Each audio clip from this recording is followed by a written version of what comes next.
बहावल नगर से खबर शामिल करते मलिक अब्दुल लतीफ़ चौहान। जोर न्यूज़ ब्यूरो चीफ जनूबी पंजाब की रिपोर्ट के मुताबिक अमीर जमात इस्लामी हाफिज़ नईम उर रहमान की कॉल पर जमात इस्लामी का एहतजाज। जमात इस्लामी किसान बोर्ड ने काश्तकारों के हमरा हारूनाबाद रोड पर एहतजाज में कारकुनान किसान बड़ी तादाद में शरीक। एहतजाज की क़यादत अरसलान खाकवानी सैयद मसूद इकबाल ने की। गंदम की पैदावार के हवाले से मुल्क भर में पहले नंबर पर है अरसलान खाकवान।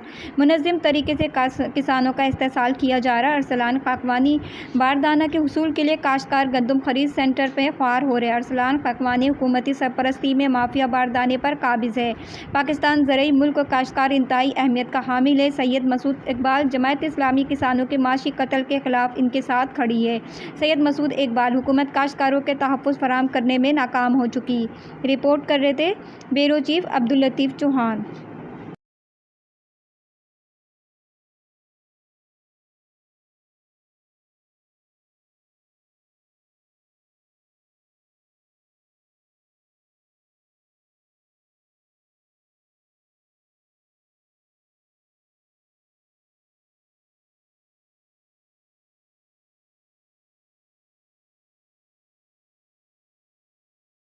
अलम तर कैफ फ़अल रब्बुका बिअस्हाबिल फील अलम यजअल